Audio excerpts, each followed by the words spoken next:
Hello बच्चों, आज हम लोग संज्ञा और सर्वनाम के बाद विशेषण, जिसे इंग्लिश में एडजेक्टिव कहा जाता है, पढ़ने वाले हैं। तो आप सभी जानते हैं, जवाहर नवोदय विद्यालय प्रवेश परीक्षा में गणित, मानसिक योग्यता के साथ साथ भाषा से संबंधित 4 अनुच्छेद भी आते हैं और उन 4 अनुच्छेदों में प्रत्येक अनुच्छेद में 5-5 प्रश्न पूछे जाते हैं और उन 5 प्रश्नों में कम से कम एक प्रश्न व्याकरण से संबंधित जरूर आता है। ठीक है, तो हमको व्याकरण का ज्ञान होना भी बहुत जरूरी है।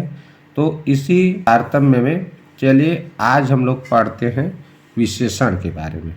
ठीक है, तो चलिए देखें, यहाँ पर देखिए कुछ लिखा हुआ है और चित्र भी है। तो देखें यहाँ क्या लिखा है। विशेषण का सामान्य अर्थ है विशेषता बताने वाला। तो किसी भी वाक्य में संज्ञा या सर्वनाम का जो शब्द विशेषता बताता है, उसके बारे में बताता है कि वो कैसा है, कितना है, क्या है। ठीक है, कैसा है, कितना है और क्या है, तो वही शब्द कहलाता है विशेषण। चलिए देखें इस चित्र से। देखिए नीचे दिए गए चित्रों को ध्यानपूर्वक देखिए, वाक्यों को पढ़िए, सोचिए और समझिए। ऐसा लिखा है, देखिए पहला चित्र है, सुंदर बालक खिलौनों से खेल रहा है। अगला चित्र को देखिए, काली गाय घास चरती है। 4 ग्राम सोना दे दीजिए। ये महिला सुनार से कह रहा है 4 ग्राम सोना दे दीजिए। ये वाला देखिए, कक्षा में 10 छात्र उपस्थित थे। अब यहाँ देखिए, ये जो सुंदर शब्द जो कि नीले रंग में लिखा हुआ है, ये बालक की क्या बता रहा है, बालक कैसा है, तो सुंदर है, यानी बालक की विशेषता बता रहा है। तो ये जो सुंदर शब्द है, ये जो काली गाय, तो गाय कैसा है, काली है। तो ये काली जो शब्द है, ये गाय जो कि एक संज्ञा शब्द है, बालक जो कि एक संज्ञा शब्द है, उसका विशेषता है। ये सुंदर शब्द बता रहा है, गाय एक संज्ञा शब्द है, इसकी विशेषता एक काली शब्द से पता चल रहा है। 4 ग्राम सोना, तो सोना क्या है, संज्ञा है, धातु का एक नाम है, तो वो 4 ग्राम है, कितना है ये बता रहा है। ठीक है, यानी संज्ञा की विशेषता बता रहा है। और कक्षा में 10 छात्र उपस्थित हैं, तो ये छात्र संख्या है, उसकी संख्या कितना है, 10 है। तो यही शब्द क्या है, विशेषण है। अब देखते हैं विशेषण की परिभाषा। तो विशेषण की परिभाषा क्या जाना, देखो, जो शब्द संज्ञा या सर्वनाम की विशेषता को प्रकट करते हैं यानी व्यक्त करते हैं, बोध कराते हैं, हमें जानकारी देते हैं, बताते हैं। ठीक है, प्रकट करना, व्यक्त करना, ठीक, उन्हें विशेषण कहते हैं। अब देखिए थोड़ा सा और आगे बढ़ते हैं इसके संबंध में। तो उपरोक्त वाक्य में, उपरोक्त का मतलब होता है बच्चों ऊपर कही गई या ऊपर जो लिखा हुआ है ये। ठीक है, उपरोक्त यानी ऊपर कही गई वाक्यों में आए विशेषण शब्द अपने साथ संज्ञा शब्दों के गुण, नाप तोल, संख्या संबंधी विशेषताओं का बोध करा रहे हैं। ये संज्ञा शब्द ही विशेष्य है। देखिए, तो विशेषण के साथ स्वाभाविक सी बात है एक संज्ञा भी होता है, तो उस संज्ञा को क्या बोलेंगे हम, विशेष्य बोलेंगे। जैसे ऊपर के उदाहरण में देखें तो सुंदर बालक लिखा है, तो ये बालक तो संज्ञा है, अब ये सुंदर जो कि उसका विशेषण है। तो जिस संज्ञा का विशेषण बताया गया है, विशेषता बताया गया है, तो वो जो संज्ञा है, संज्ञा शब्द है, उसको हम विशेष्य बोलेंगे। जैसे काली गाय, तो काली तो विशेषण शब्द है, लेकिन गाय जो कि एक संज्ञा शब्द है, उसको क्या बोलेंगे, विशेष्य बोलेंगे। 4 ग्राम, तो ये तो विशेषण हो गया सोना का, सोना एक संज्ञा है और जो संज्ञा शब्द है उसको विशेष्य कहा जाता है। ठीक, यहाँ 10 छात्र, तो 10 शब्द तो विशेषण है और छात्र शब्द क्या है, विशेष्य है। ठीक, समझ में आ गया। तो हमने यहाँ पर क्या सीखा, विशेषण और विशेष्य किसे कहते हैं। ठीक है, तो संज्ञा की विशेषता बताने वाला जो शब्द है वो तो विशेषण है और जिसका विशेषता बताया जा रहा है, यानी वो जो संज्ञा शब्द है उसे कहा जाता है विशेष्य। ठीक, क्लियर। चलें अब आगे बढ़ते हैं। तो यहाँ से हमने जान लिया विशेष्य के बारे में क्या, कि विशेषण शब्द जिसकी विशेषता को प्रकट करता है उसे विशेष्य कहते हैं। यानी कि जो विशेषण शब्द है वो किसी न किसी शब्द का, वो या तो संज्ञा होगा या सर्वनाम होगा। हमने अभी बताया ना, यहाँ विशेषण का परिभाषा क्या बताया जी, वो संज्ञा या सर्वनाम की विशेषता को बताता है, प्रकट करता है कहीं, या व्यक्त करता है। क्लियर। चलिए तो अब देखते हैं और आगे। अब देखें प्रविशेषण। विशेषण के साथ साथ प्रविशेषण किसे कहते हैं ये भी जान लेते हैं। तो देखिए, निम्नलिखित वाक्यों को ध्यानपूर्वक पढ़िए, सोचिए और समझिए। चलिए समझते हैं भाई। विजेंद्र बहुत योग्य लड़का है। यह घोड़ा बहुत तेज दौड़ता है। अब इसमें देखिए, पहला वाला देखिए, लड़का कैसा है। अगर मैं प्रश्न पूछूं तो अब क्या बोलोगे, बहुत योग्य है।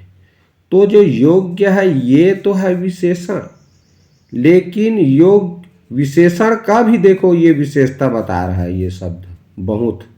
तो ये जो बहुत शब्द है ना, ये है प्रविशेषण, और जो योग्य शब्द है वो है विशेषण। देखना आप लोग, बहुत सारा चीज में हम लोग बहुत शब्द लगाते हैं। जैसे वह बहुत ही सुंदर लड़का है, तो बहुत सुंदर लड़का है कह रहे हैं, तो सुंदर शब्द तो विशेषण है, लेकिन बहुत शब्द क्या हो गया, प्रविशेषण। ठीक, ये है। वह बहुत तेज है, तो तेज शब्द तो विशेषण है, लेकिन बहुत शब्द लगा दिए हो, क्या है, प्रविशेषण। ठीक, जैसे कहें यह बैग बहुत भारी है, यह बैग बहुत भारी है, तो भारी शब्द तो विशेषण हो जाएगा, लेकिन बहुत शब्द प्रविशेषण। ठीक है, समझ गए। चलिए देखते हैं अब एक छोटा सा कहानी, जिससे विशेषण को और अच्छे से समझने का प्रयास करेंगे। चलिए यह छोटा सा कहानी पढ़ते हैं। देखिए लिखा है, एक बहुत सुंदर नगर था। वहाँ दो दोस्त रहते थे। एक का नाम था राम और दूसरे का नाम था श्याम। राम सांवला था और श्याम गोरा था। राम बहुत ही ईमानदार था और श्याम में ईमानदारी की कमी थी। राम के दो पुत्र थे, जबकि श्याम की दो पुत्रियां थीं। समय बीतता गया, राम बूढ़ा हो गया और उसके पुत्र जवान हो गए। जब उसके पुत्रों की शादी हुआ तो बहुत सारा दहेज मिला। वहीं श्याम की पुत्रियों का जब शादी हुआ तो वह गरीब होने के नाते बहुत कम ही दहेज दे पाया। अब देखिए, ये एक तरह का कहानी है और यहाँ से हमको विशेषण शब्दों की पहचान करना है। ठीक, तो देखिए जैसे पहला लाइन देखिए, एक बहुत सुंदर नगर था। अगर मान लो हमको इसमें से कौन सा शब्द विशेषण है ये जानना है, तो क्या करेंगे, पहले ढूंढेंगे संज्ञा। तो नगर क्या है जी, स्थान का नाम है। ठीक, तो ये नगर को के सामने कैसा शब्द लगाकर, नगर के बाद कैसा शब्द लगा करके प्रश्न बनाना है। तो नगर के बाद कैसा शब्द लगाएंगे, क्या हो जाएगा, नगर कैसा था। तो नगर कैसा था, तो उत्तर क्या मिला, बहुत सुंदर। नगर कैसा था तो बहुत सुंदर। तो ये सुंदर जो शब्द है ना, यही विशेषण है। ये बहुत शब्द अभी बताया, प्रविशेषण। ठीक, विशेषण भी पता चल गया, प्रविशेषण भी। वहां दो दोस्त रहते थे, तो दोस्त शब्द है, संज्ञा है, तो कितने थे, तो दो थे। ठीक, तो यहां पर हमने क्या जाना, देखो, कैसा, कितना, कैसा या क्या। ठीक है, तो ये जो शब्द लगा करके संज्ञा के बाद इन शब्दों को लगा करके अगर प्रश्न बनाते हो, अब प्रश्न बनाने के बाद जो उत्तर मिलता है, जो शब्द, वही शब्द होता है विशेषण। उदाहरण के लिए इन प्रश्नों पर ध्यान दें। देखो लिखा है नगर कैसा था। तो जब आप इसको पढ़ोगे तो क्या बोलोगे जी, नगर बहुत सुंदर था। तो ये सुंदर शब्द क्या हुआ, विशेषण। कैसा के जगह में क्या उत्तर मिला, सुंदर। अगला देखें, कितना नगर था, माने नगर की संख्या पूछ रहे, तो एक नगर। तो एक शब्द क्या है, विशेषण शब्द है। अगला प्रश्न देखें, कितने दोस्त थे। तो कितने दोस्त थे, वहां दो दोस्त थे। तो ये दो शब्द क्या हुआ, विशेषण। कितने का उत्तर क्या मिला, दो। तो दो शब्द क्या है, विशेषण है। राम कैसा था, तो राम कैसा था उसका अलग अलग वाक्य में, राम कैसा था इसका उत्तर अलग अलग वाक्य में अलग अलग आया है। जैसे यहाँ देखें, राम सांवला था, तो सांवला शब्द विशेषण है। और राम ईमानदार था लिखा है, तो ईमानदार शब्द भी विशेषण है। ठीक है, राम सांवला भी था, राम ईमानदार भी था, तो ये दोनों शब्द। दूसरा आगे देखें, राम के कितने पुत्र थे, तो राम के दो पुत्र थे लिखा है ना, तो ये दो संख्या है। यही क्या है जी, विशेषण है किसका, पुत्र शब्द का। पुत्र संज्ञा है, दो विशेषण है। ठीक है, उसी तरह देखें, राम क्या हो गया, तो राम क्या हो गया लिखा है देखो, राम बूढ़ा हो गया। तो बूढ़ा, जवान, बच्चा, ये सब भी क्या है, अवस्था को व्यक्त करता है, तो ये भी विशेषण शब्द है। ठीक है, यहाँ देखें, सारा दहेज, ये भी विशेषण शब्द है।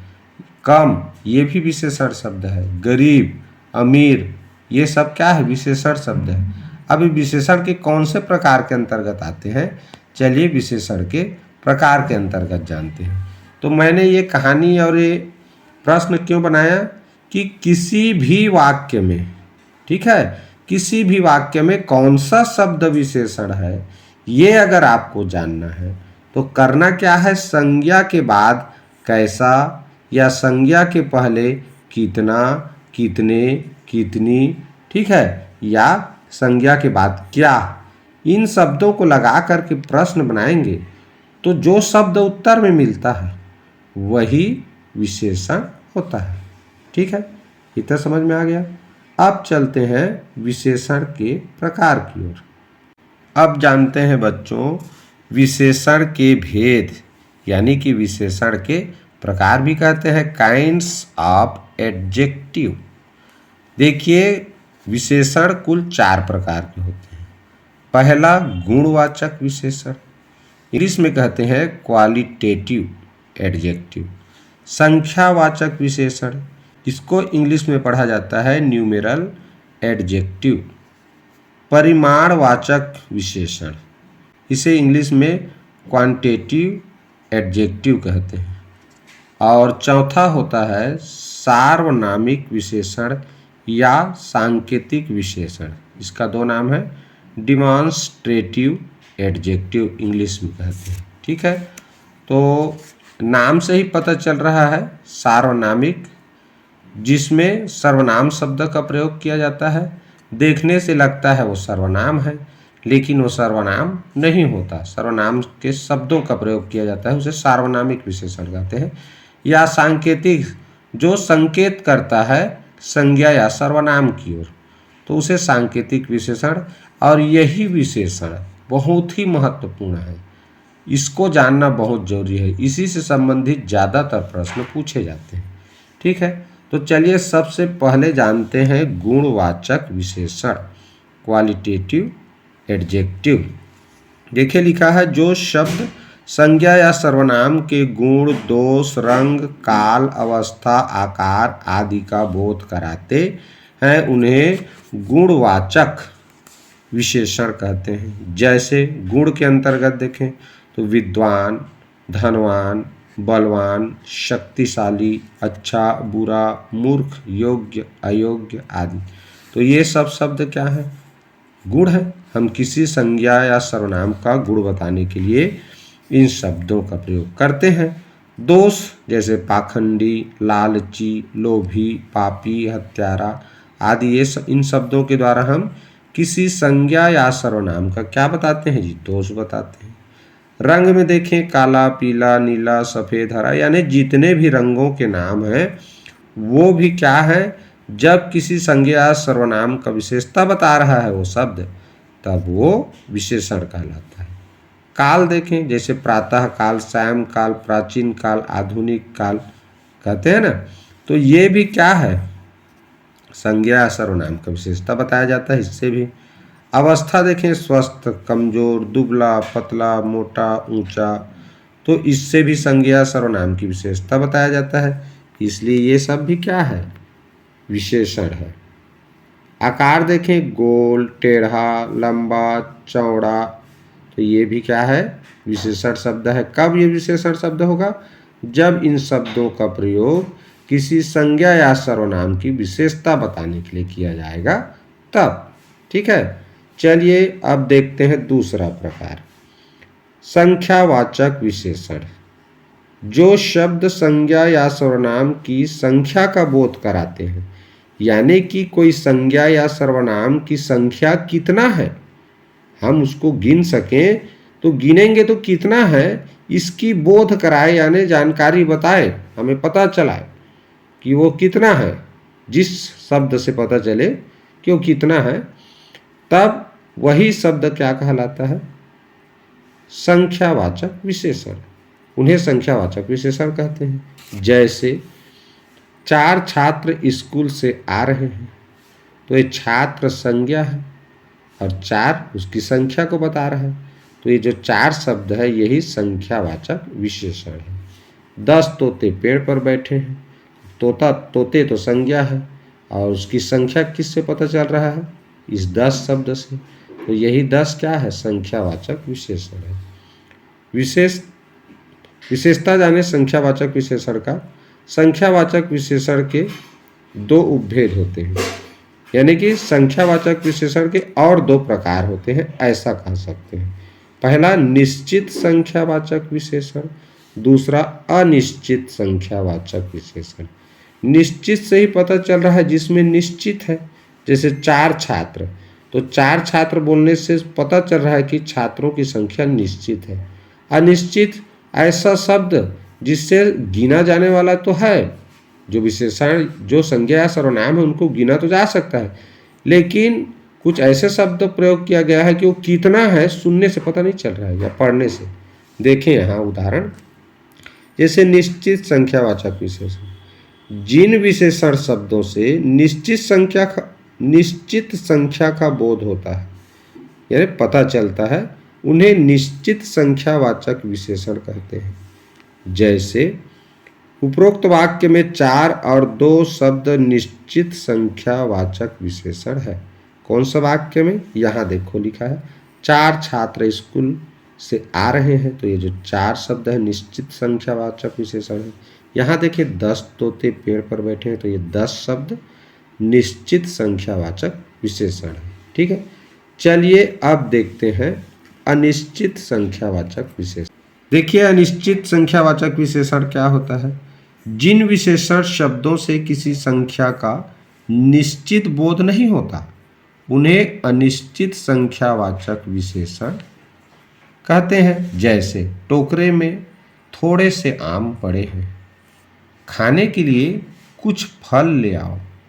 अब यहाँ देखो, थोड़े से कहने से पता नहीं 1 कह रहा है कि 2 कह रहा है कि 3।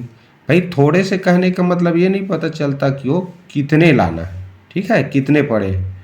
तो इस तरह थोड़े से कहने से अनिश्चित है, निश्चितता का बोध नहीं हो रहा है, निश्चित पता नहीं चल रहा है कि कितने आम पड़े हैं। तो ये शब्द क्या कहलाए, थोड़े से, कम, ज़्यादा, ठीक है, कुछ, ये जो शब्द है ना अनिश्चित संख्यावाचक विशेषण के अंतर्गत आते हैं। ठीक, देखो ये नीले रंग में लिखा हुआ है वाक्य में। अब आगे देखें परिमाणवाचक विशेषण। देखो परिमाण मतलब होता है मात्रा, परिमाण यानी मात्रा, तो जिसको हम लोग किलो तराजू में तौल कर खरीदते हैं। कपड़ा हुआ, कपड़ा को मीटर में नापते हैं।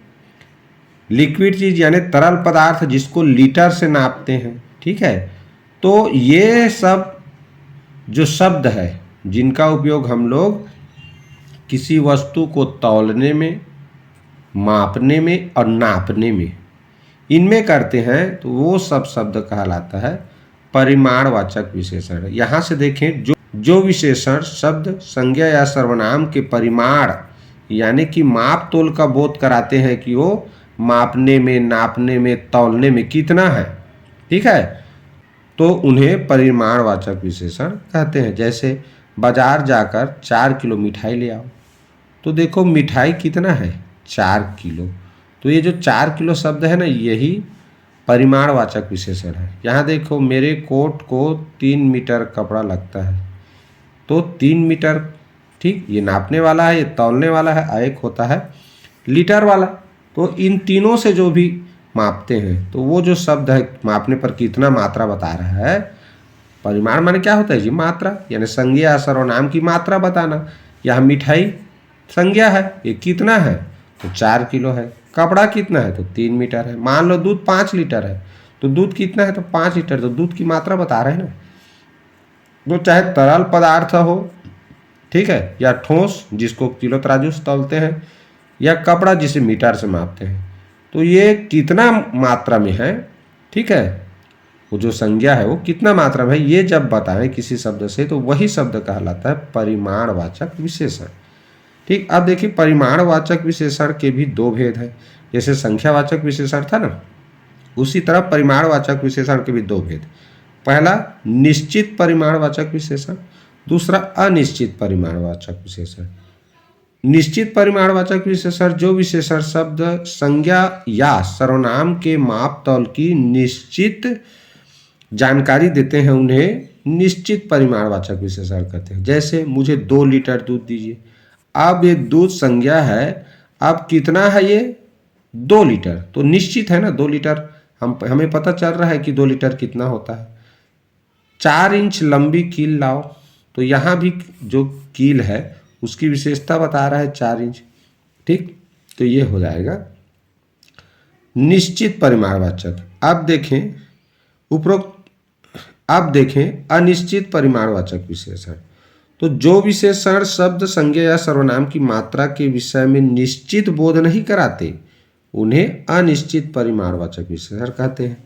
जैसे थोड़ा पानी मिलेगा, अब ये थोड़ा कितना को बोलते हैं, ठीक, उसको निश्चित रूप से नहीं कह सकते कि 1 लीटर है कि आधा लीटर। घर पर काफ़ी सब्जियां हैं, अब काफ़ी सब्जियां हैं तो कितना सब्जी है ये पता चल रहा है क्या। तो काफ़ी शब्द क्या है, अनिश्चित, काफ़ी शब्द क्या है, अनिश्चितता का बोध करा रहा है, निश्चित नहीं है, तो इसलिए ये अनिश्चित परिमाणवाचक क्या बोलेंगे जी, विशेषण बोलेंगे।